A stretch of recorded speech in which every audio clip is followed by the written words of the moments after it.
Hi friend, আজকে আবারও একটি নতুন টপিক নিয়ে এসেছি। সেটি হচ্ছে জেডএক্স সিরাপ। এই জেডএক্স সিরাপটির কাজ কি, এই সিরাপটিকে ডাক্তারবাবুরা কোন সময় প্রেসক্রিপশন করে বা এই সিরাপটিকে কোন সময় ব্যবহার করে, এগুলো নিয়ে বিস্তারিত আলোচনা করব। তো এস মেডিসিন চ্যানেলে যারা নতুন এসেছেন, এই চ্যানেলটিকে সাবস্ক্রাইব করে অল নোটিফিকেশন অল করে দিবেন। তো চলুন নতুন কিছু শেখা যাক। প্রথমে জানবো এই জেডএক্স সিরাপটির কাজ কি, বা এই জেডএক্স সিরাপটিকে কোন কোম্পানি ম্যানুফ্যাকচারিং করে থাকে। এই জেডএক্স সিরাপটিকে ম্যানুফ্যাকচারিং করে থাকে doctor raids laboratory limited company. এর সাল্ট আছে ডেক্সট্রোমেথারফান, হাইড্রোব্রোমাইড, ক্লোরামফেনিরামাইন, মাইলেট সিরাপ। এবার জানবো এই জেডএক্স সিরাপটির কাজ কি। যদি কোনো পেশেন্টের কাশি হয়ে যায়, কাশতে কাশতে বুকে ব্যথা হয়ে যায় বা সং কাশি হয়ে যায়, গলার মধ্যে সবসময় খুসখুস করে, তখন কিন্তু ডাক্তারবাবুরা এই জেডএক্স সিরাপটিকে প্রেসক্রিপশন করে বা ব্যবহার করে থাকে।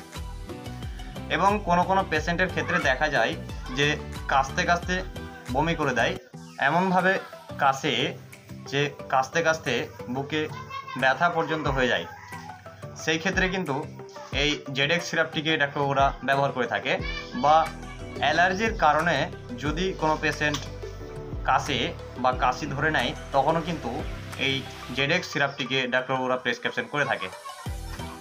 তো এটিকে কাশির ক্ষেত্রেই ডাক্তারবাবুরা ব্যবহার করে। এবার জেনে নেব এর ডোজ সম্পর্কে। এর ডোজ হচ্ছে এই সিরাপটি অ্যাডাল্টের ক্ষেত্রে ব্যবহার করা হয়। চাইল্ডের ক্ষেত্রে আলাদা জেডএক্স পি নামে একটি সিরাপ এসে থাকে।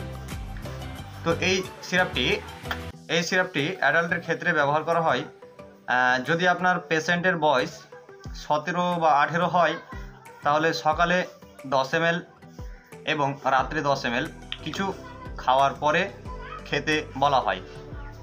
এবং এই সিরাপটি খাওয়ার পরে 40 মিনিট বা 1 ঘন্টা জল খাবে না, তাহলেই এই সিরাপটি বেস্ট কাজ করবে বা খুব ভালো কাজ করবে।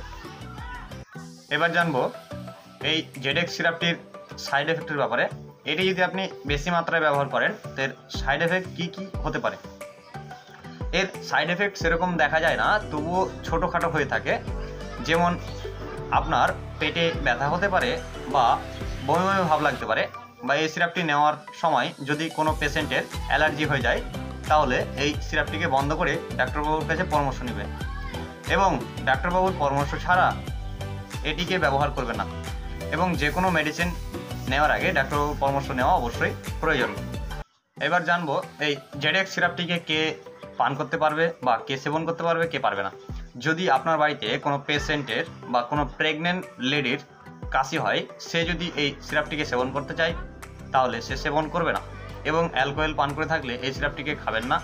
এবং চাইল্ডের ক্ষেত্রে এই সিরাপটিকে ব্যবহার করবেন না। আজকের ভিডিও এখান থেকে দেখা হবে পরের ভিডিও।